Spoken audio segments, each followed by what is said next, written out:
Selamat datang di SMP Syubhanul Waton, sekolah berbasis pesantren yang mengintegrasikan sistem pendidikan yang berorientasi pada pengembangan kemampuan sains dan life skill, dipadukan dengan nilai-nilai luhur pesantren dalam rangka meneguhkan iman, pembentukan karakter, dan akhlak mulia. Terletak di kaki Gunung Merbabu dan berada di dalam komplek Pondok Pesantren Api Asri Tegalrejo Magelang, sehingga tercipta suasana belajar mengajar yang kondusif. SMP Syubhanul Waton menyandang predikat akreditasi A, berdiri pada tahun 2009 dengan mengusung visi membentuk peserta didik yang religius, terampil, dan unggul dalam prestasi.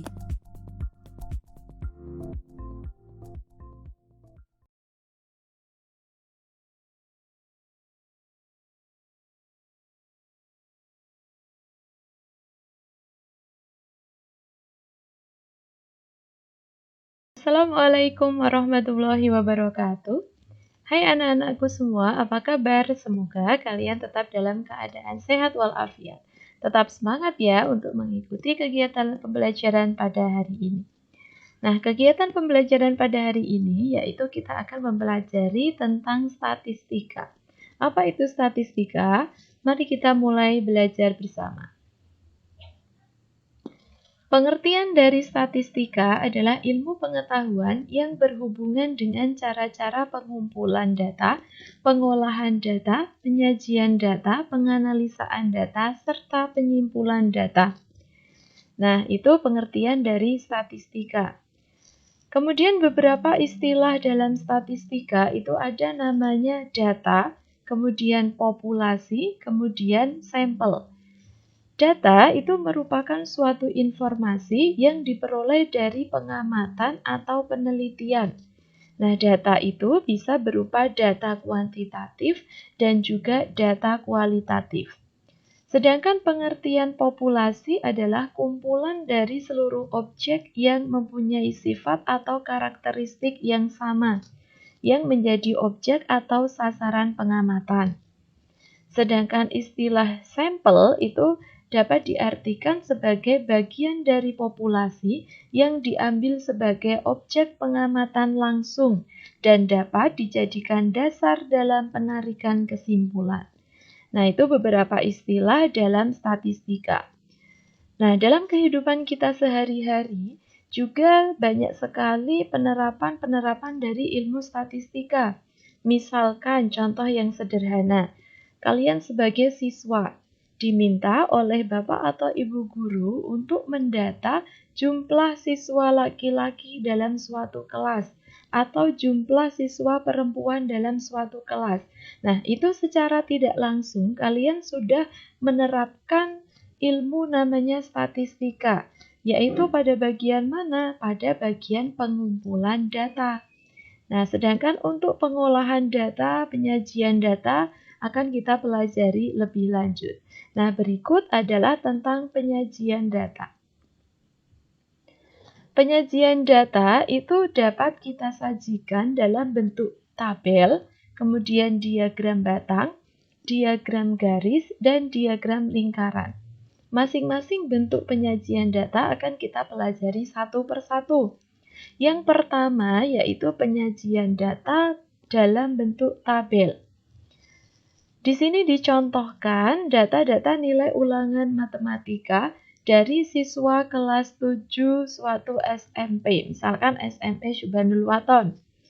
Nah, kita lihat di situ data yang diperoleh dari suatu pengamatan itu ada data nilai-nilai 60, kemudian 100, kemudian 80, ada yang 50, ada yang 70, dan ada yang 90. Nah, itu data masih acak atau masih bermacam-macam, belum kita kelompokkan. Nah, setelah kita dapatkan data tersebut, akan kita sajikan dalam suatu bentuk tabel supaya lebih kelihatan rapi dan mudah untuk kita baca. Nah, kita bentuk tabel, di sini kita bentuk kolom, ada terdiri dari 3 kolom. kolom yang pertama itu menunjukkan nomor, kemudian nilai, kemudian kolom yang ketiga itu tentang jumlah siswa. Nah, misalkan yang pertama kita urutkan dari nilai yang paling kecil atau nilai yang terendah. Kemungkinan bagaimana kalau kita menuliskan di situ dari nilai yang tertinggi? Tidak apa-apa, tidak masalah. Itu boleh dari yang nilai terendah dan juga boleh dari yang nilai tertinggi. Nah, misalkan di situ kita sajikan dari nilai yang terendah. Di nomor 1 itu nilai terendah yaitu 50. Nah, kita amati dari data yang sudah kita peroleh. Berapakah jumlah siswa yang mendapatkan nilai 50? Ternyata setelah kita hitung dari data yang ada, yang mendapatkan nilai 50 itu ada sebanyak 5 siswa. Berarti kita tuliskan pada kolom jumlah siswa itu ada angka 5. Kemudian yang mendapatkan nilai 60, kita hitung kembali. Ternyata ada 15 siswa. Berarti pada kolom jumlah siswa kita tuliskan 15. Nah, kemudian yang mendapat nilai 70 itu ada 20 siswa. Tinggal kita tulis 20. Yang mendapat nilai 80 ada 10 siswa. Kita tulis 10. Kemudian yang mendapatkan nilai 90 ada 10 siswa juga. Berarti kita tulis 10 lagi. Nah, yang terakhir yang mendapatkan nilai 100 ternyata ada 5 siswa. Nah, di situ kan terlihat kita lebih mudah untuk membacanya. Nah, kemudian misalkan ada pertanyaan, dari keseluruhan jumlah siswa dalam suatu kelas tersebut itu ada berapa? Nah, tinggal kita hitung, kita jumlahkan pada kolom jumlah siswa. Nah, kita jumlah dari atas ke bawah, yaitu ada 5, ditambah 15, ditambah 20, ditambah 10, ditambah 10 lagi, dan yang terakhir ditambah 5. Ternyata setelah kita hitung, jumlah seluruh siswa dalam satu kelas itu ada 65 siswa. Nah, seperti itu bentuk penyajian data berupa tabel. Yang berikutnya, penyajian data berupa diagram batang. Nah, kalau kita lihat perbedaannya di situ, kalau diagram batang itu kita sajikan sebagai bentuk suatu koordinat kartesius. Nah, yang mendatar itu menunjukkan nilai ulangan matematika, sedangkan yang tegak itu menunjukkan jumlah siswa. Nah, nilai ulangan matematika tadi ada nilai 50, ada nilai 60, ada nilai 70, nilai 80, 90, dan yang terakhir nilai 100. Sedangkan jumlah siswa di situ ada 5, kemudian 10, kemudian 15, kemudian 20, kemudian 25. Nah, menurut data yang tadi sudah kita peroleh, tinggal kita selaraskan. Misalkan yang mendapat nilai 50, tadi ada berapa siswa? Ternyata ada 5 siswa, berarti kita tinggal menggambarkan di situ yang mendapat nilai 50 itu sebanyak 5 siswa, dan seterusnya. Nah, misalkan ditanya, dari gambar diagram batang tersebut, ada berapa siswa yang mendapatkan nilai 70? Nah, berarti kita lihat di situ, ternyata nilai 70 itu diperoleh sejumlah siswa 20. Nah, kemudian misalkan ada pertanyaan lagi. Nilai berapakah jika jumlah siswa mendapatkan sebanyak 5? Nah, berarti yang nilai berapa siswa itu sebanyak 5 orang, yaitu ada nilai 50 dan juga ada nilai 100. Nah, seperti itu. Kemudian penyajian data yang berikutnya yaitu menggunakan diagram garis. Nah, di situ terlihat sebuah garis yang saling berhubungan. Masih sama, hampir sama seperti diagram batang, di situ ada garis yang vertikal dan juga horizontal. Seperti tadi, yang vertikal itu adalah menunjukkan jumlah siswa, sedangkan yang horizontal atau mendatar itu menunjukkan nilainya. Kemudian yang berikutnya, yang keempat, yaitu penyajian data menggunakan diagram lingkaran. Nah, pastinya di situ berupa lingkaran. Nah, sebelumnya masih menggunakan data yang sama, karena ketika kita membuat diagram lingkaran itu kita buat suatu sudut, maka di situ untuk masing-masing nilai itu kita nyatakan dalam besaran sudut. Nah, misalkan jumlah siswa yang mendapat nilai 50. Tadi menurut data itu ada 5 siswa, berarti di situ 5 per jumlah siswa keseluruhan. Jumlah siswa keseluruhan adalah sebanyak 65 siswa. Berarti 5 per 65 dikali 360 derajat. Kenapa dikali 360 derajat? Karena dalam suatu lingkaran utuh itu jumlah sudutnya adalah 360 derajat. Sehingga diperoleh hasil yaitu 27,69 derajat. Kemudian nilai 60 itu diperoleh sebanyak 15 siswa. Berarti 15 per 65 dikali 360 derajat. Sama dengan 83,07 derajat. Yang mendapatkan nilai 70 ada 20 siswa, berarti tinggal 20 per 65 dikali 360 derajat. Sama dengan 110,76 derajat. Berikutnya yang mendapat nilai 80, sebanyak 10 siswa per 65 dikali 360 derajat. Hasilnya 55,38 derajat. Nah, yang mendapat nilai 90 itu sama jumlahnya 10, berarti tinggal 10 per 65 dikali 360 derajat sama dengan 55,38 derajat. Dan yang terakhir yang mendapatkan nilai 100 ada 5 siswa, berarti 5 per 65 dikali 360 derajat yaitu 27,69 derajat. Nah, sebelum kita gambarkan suatu diagram lingkaran, kita cek terlebih dahulu apakah jumlah sudutnya sudah 360 derajat. Nah, dari yang teratas tadi 27,69 derajat, kita jumlah ke bawah sampai yang terakhir 27,69 derajat lagi.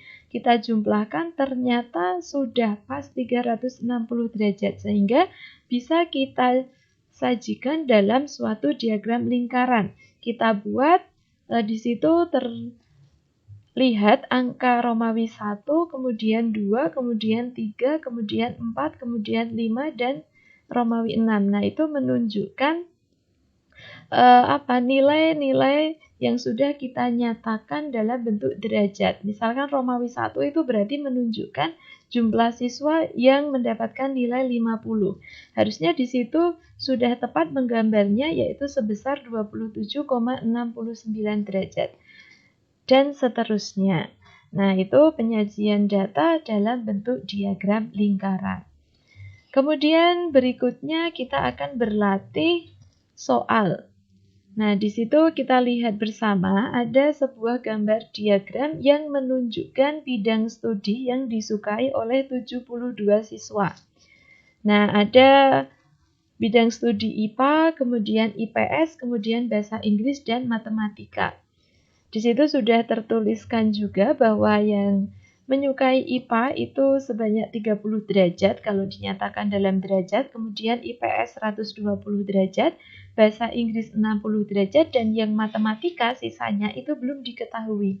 Pertanyaannya adalah, banyak siswa yang menyukai matematika adalah titik-titik. Nah, mari kita hitung, mari kita selesaikan permasalahan tersebut. Banyak siswa yang menyukai mata pelajaran matematika, jika kita nyatakan dalam derajat, maka ada berapa derajat besarnya? Ternyata bisa kita hitung 360 derajat dikurangi dalam kurung 60 derajat, ditambah 120 derajat, ditambah 30 derajat. Berarti sama dengan 360 derajat dikurangi 210 derajat. Hasilnya adalah 150 derajat. Nah, berarti pada mata pelajaran matematika itu besarnya adalah 150 derajat. Bagaimana kalau kita nyatakan dalam bentuk angka jumlah siswanya berapa? Karena jumlah siswa keseluruhannya adalah 72.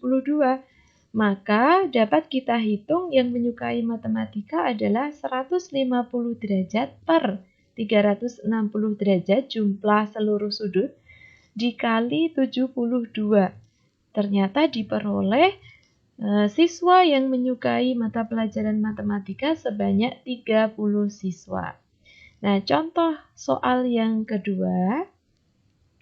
Perhatikan diagram lingkaran berikut. Jika jumlah hasil panen kedelai sebanyak 75 kuintal, berapakah jumlah panen ketela? Nah, di situ kita bisa melihat bahwa ada hasil panen ketela 10%, kemudian kedelai 25%, jagung 15%, kacang 15%, dan sisanya adalah padi. Yang ditanyakan di sini adalah jumlah panen ketela. Mana ketela? Oh, ternyata ketela itu 10%. Pembandingnya apa? Pembandingnya yang sudah diketahui adalah jumlah panen kedelai sebesar 25%. Itu kalau dinyatakan dalam kuintal itu ternyata 75 kuintal. Berarti untuk menghitung jumlah panen ketela sama dengan 10% per 25% dikali 75 kuintal. Hasilnya adalah 30 kuintal. Nah, kurang lebih seperti itu beberapa contoh soal yang berkaitan dengan statistika. Harapan kami kalian bisa memahami materi dengan baik. Nah, mungkin untuk bab statistika kita cukupkan sampai di sini. Untuk selanjutnya kalian nanti bisa mengerjakan tugas yang sudah kami sajikan. Kami cukupkan sampai di sini. Tetap semangat. Wassalamualaikum warahmatullahi wabarakatuh.